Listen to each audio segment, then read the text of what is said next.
दोस्तों आज की इस वीडियो का स्टार्टिंग किससे हो रहा है? फोर्स से। फोर्स क्या है? बल। देखिए बल कई प्रकार के होते हैं। कैसे? एक सिंपल वर्ड समझ लीजिए, पुश और pull of an object is known as force. इसका मतलब क्या है कि कोई भी चीज, कोई भी ऑब्जेक्ट अगर उसमें पुश और पुल का फोर्स लगे वो क्या होगा? बल कहलाएगा। कैसे? जैसे ये कोई इंसान है, अगर वो किसी गेट को खोलेगा, उसे खींचेगा, खोलने के लिए क्या करते हैं? पुल करेगा। पुल का क्या मतलब होता है? पुल यानी कि खींचना। खींचना, पुल का मतलब खींचना। देखिए अगर आपको गेट खोलना है तो आप अपने साइड खींचेंगे तभी जाके गेट खुलेगा। पुल का एक और एग्जांपल हम आपको दे देते हैं। जैसे मान लीजिए आप किसी दुकान पर गए, ठीक है, उसने आपको सामान दिया। उसने सामान दिया यानी कि क्या किया उसने? उसने उस ऑब्जेक्ट को पुश किया।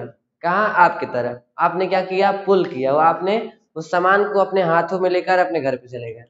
तो वो भी एक एग्जांपल हो गया। जैसे पुल मतलब होता है खींचना और पुश मतलब होता है ढकेलना। पुल मतलब ढकेलना। ये समझ लिया आपने। अब देखिए गेट खोलने के लिए पुल और गेट बंद करने के लिए, गेट बंद करने के लिए क्या करेगा वो? गेट बंद करने के लिए वो क्या करेगा? पुश। यानी गेट खींचना है तो पुश करेगा, नहीं पुल करेगा, और गेट को अगर बंद करना है तो वो पुश करेगा। इतना समझ लिए। फोर्स क्या होता है ये हमने समझा। देखिए अब फोर्स के लिए एक major property, it has not exact direction. ये हमने क्यों लिखा है? फोर्स का कभी भी एग्जैक्ट डायरेक्शन नहीं होता। फोर्स किसी भी तरफ लग सकती है। गाड़ी चलती है उसका कोई डायरेक्शन नहीं होता है, लेकिन आपको जहां जाना है उसका डायरेक्शन होगा। लेकिन गाड़ी जो चलेगी, जो फोर्स लगेगा उसका कोई डायरेक्शन नहीं होगा। आप जिधर स्टीयरिंग को मूव करेंगे आपकी गाड़ी उधर ही जाएगी। इसीलिए एक और एग्जांपल अगर ले, बारिश होती है तो उसका कोई एग्जैक्ट डायरेक्शन नहीं है। वो स्लैंटली भी हो सकता है, अपवर्ड भी हो सकता है, डाउनवर्ड भी हो सकता है, किसी भी तरीके से ऊपर नीचे कहीं भी बारिश हो सकती है। इसीलिए ये क्या है? एक स्केलर क्वांटिटी है। इसमें बस मैग्नीट्यूड होता है, डायरेक्शन का कोई भी यूज नहीं होता है फोर्स में। चलिए अब हम लोग कुछ इफेक्ट ऑफ फोर्स के बारे में जानते हैं। तो इफेक्ट ऑफ फोर्स क्या चीज है? यानी कि फोर्स के कुछ इफेक्ट के बारे में, कि फोर्स किसी डायरेक्शन, किसी भी चीज की डायरेक्शन को कैसे चेंज कर देता है, उसके शेप एंड साइज को कैसे चेंज करता है, किसी भी चीज को मोशन में अगर कोई चीज रेस्ट हो, चाहे वो रेस्ट हो चाहे मूविंग हो, उसके स्टेट को कैसे चेंज करता है। इस हेडिंग पे हम लोग ये चीज जानेंगे। देखिए पहला टॉपिक क्या है? पहला टॉपिक नहीं, सॉरी, पहला पॉइंट क्या है? Force can change the state of an object. State of motion of an object, ये क्या कह रहा है? ऐसे देखिए, फोर्स क्या चीज है? जो किसी भी चीज को पुश और पुल करे। जब कोई भी बॉडी में पुश और पुल होता है तो उसे हम लोग फोर्स कहते हैं। लेकिन ये जो पॉइंट है ये उसी पे डिनोटेड है। कैसे?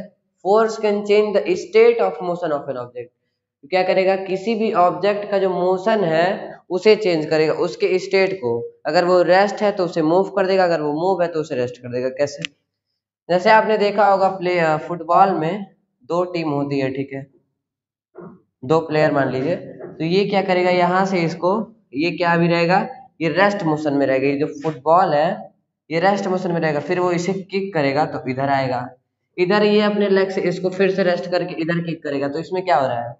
फुटबॉल जो पहले है वो रेस्ट में है, लेकिन उसको जब किक करेंगे तो उसका स्टेट चेंज हो जाएगा और वो एक मोशन में आ जाएगा। इसीलिए क्या पहला पॉइंट किससे हो गया?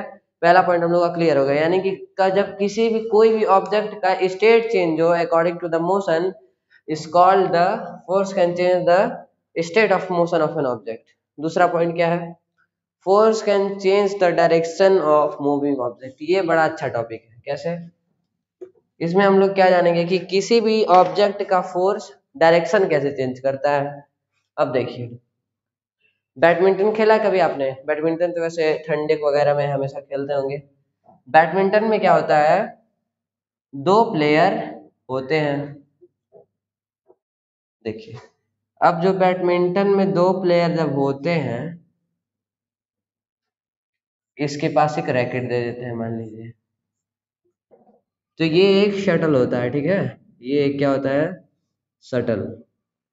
ये इधर से हिट करेगा उधर वाले को, फिर वो उधर से, तो ये देखिए ये पहले इसके ये रेस्ट में था, फिर ये पहला पहला पॉइंट क्लियर हो गया, दूसरा पॉइंट भी इसी से क्लियर होगा, फिर इसने उसको जब हिट करेगा तो उसका डायरेक्शन चेंज हो जाएगा, यानी कि अगर सामने मारेगा तो उसका दिशा चेंज होगी, अगर उधर से फिर मारेगा उसका दिशा चेंज होगा। एक और एग्जांपल एक समझते हैं, ये थोड़ा ट्रिकी था।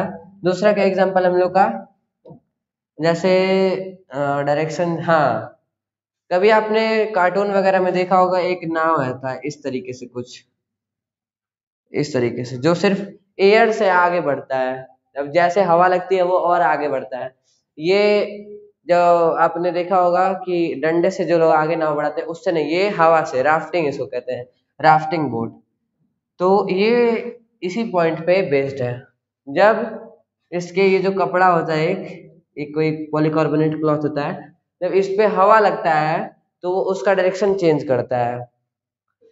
तो इससे हम लोग का दूसरा पॉइंट भी क्लियर हो गया। तीसरा पॉइंट क्या है कि force can increase the speed of moving body, यानी कि फोर्स किसी भी मूविंग बॉडी का, मूविंग ऑब्जेक्ट का स्पीड इंक्रीज कैसे कर देता है। ये जो पॉइंट है ये कैसे क्लियर होगा, चलिए इसको भी देखते हैं। देखा, साइकिल चलाया होगा आपने कभी, साइकिल तो लगभग चलाया ही होगा ज्यादातर लोगों ने, ठीक है, साइकिल तो ज्यादातर लोगों ने चलाया ही होगा। साइकिल में आपने देखा होगा कि जब थक जाते हैं तो आप साइकिल को धीरे चलाते हैं, लेकिन जब स्कूल जाते हैं सुबह सुबह तो एकदम मतलब पूरा एनर्जेटिक होके पूरा फुल स्पीड में। तो अगर आपने जब साइकिल चलाना स्टार्ट करेंगे तो थोड़ा धीरे और तेज, जैसे जैसे आप पैडल को तेज बढ़ाएंगे वैसे वैसे साइकिल की स्पीड क्या होगी, इंक्रीज होगी। तो ये जो पॉइंट था वो इससे क्लियर हो गया। अब एक और एग्जांपल ले लेते हैं। देखिए, जैसे गाड़ी चलाया आपने कभी, गाड़ी चलाया होगा लगभग, छोटे बच्चे नहीं, अबव द 18। तो जैसे ही आप देखते होंगे स्लेटर जैसे ही थोड़ा तेज लेते हैं तो गाड़ी तेज हो जाती है, ठीक है। तो वो क्या है, फोर्स। गियर थोड़ा सा मतलब 2 या 3 नंबर करेंगे और स्पीड, 4 नंबर और स्पीड, 5 नंबर और स्पीड, जैसे कि काफी जो स्पीड बाइकें आती हैं उनमें और ज्यादा स्पीड होता है। तो इस मेरे कहने का मतलब यही है कि जब कोई भी चीज में फोर्स पीछे से ज्यादा लगेगा तो उसका स्पीड बढ़ जाएगा। चलिए चौथा पॉइंट को समझ, चौथा पॉइंट क्या है, force can decrease the speed of moving object, यानी कि फोर्स किसी भी मूविंग ऑब्जेक्ट की स्पीड को घटा भी सकता है। बढ़ाने वाले को तो हमने देखा, लेकिन घटाने वाले के बारे में हमने नहीं जाना था। चलिए अब हम लोग घटाने वाले के बारे में जान रहे हैं। स्पीड को कैसे घटाता है कोई भी फोर्स, क्या कैसे डिक्रीज करता है, उसका जो एग्जांपल है वो क्या है, force can decrease the speed of, कैसे डिक्रीज करेगा उसके बारे में जानते हैं। देखिए, फोर्स का एक बहुत ही बेहतरीन लॉ है कि फोर्स का कोई डायरेक्शन नहीं होता है, पहली बात तो ये डायरेक्शन के अकॉर्डिंग हम लोग पढ़ नहीं रहे हैं। देखिए, डायरेक्शन पढ़ा हम लोगों ने, लेकिन वो फोर्स के अकॉर्डिंग डायरेक्शन, ना कि इसका कोई एग्जैक्ट डायरेक्शन है।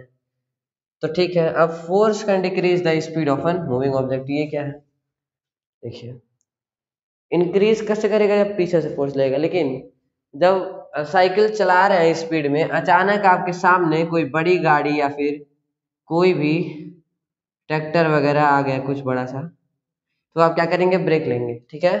जैसे किसी भी कार को पावर ब्रेक स्पीड स्लो कर देता है, उसी तरीके से साइकिल में भी एक ब्रेक होता है, अगर उसे आप क्लच करेंगे, ऐसे दबाएंगे तो उसका स्पीड स्लो हो जाएगा।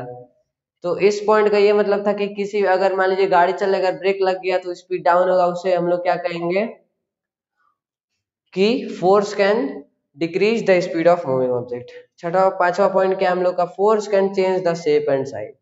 ये बड़ा इंटरेस्टिंग सा है, इसको कैसे समझेंगे, देखिए जैसे मान लीजिए, ठीक है, आपने कभी कभी देखा होगा कि कोई घर गिरने वाला या पुराना घर के सामने अगर आपने अपनी कार खड़ी कर दी है, ठीक है, कार खड़ी की है अगर, तो अगर वो घर मान लीजिए टूट के गिर गया आपकी कार के ऊपर, कोई बड़ा पत्थर या मान लीजिए कि जैसे हाँ, ये जो टायर देखा है आप लोगों ने, इसको अगर कोई पंचर कर दे, अभी तो क्या राउंड शेप मतलब पूरा फूला हुआ टायर रहता है, लेकिन अगर इसको पंचर कर दे तो इसका साइज क्या हो जाएगा, कुछ ऐसे हो जाता है। लेकिन अगर टायर में हवा है तो ये ग्राउंड रहेगा। तो जैसे फोर्स यानी कि बल, जब कोई भी चीज को, किसी भी चीज को अगर शेप एंड साइज चेंज कर दे, उसे हम लोग क्या कौन सा पॉइंट मानेंगे, effect force can change the shape and size of an object. एक और एग्जांपल मान लीजिए, मैंने गाड़ी वाला जो एग्जांपल, इस पे कोई बड़ा पत्थर अगर गया तो इसका शेप कुछ ऐसे हो जाएगा, देखिए कैसे, ऐसे हो जाएगा इसका शेप। ठीक है, तो आज हम लोगों ने फोर्स के बारे में समझ लिया, उसके इफेक्ट के बारे में। अब अगली वीडियो में हम लोग फोर्स के रिगार्डिंग एक और टॉपिक लाने वाले हैं, जो कि उस वीडियो को जरूर देखिएगा। मिलते हैं नेक्स्ट वीडियो में। Till then keep practice happen. Thank you very much everyone, stay tuned.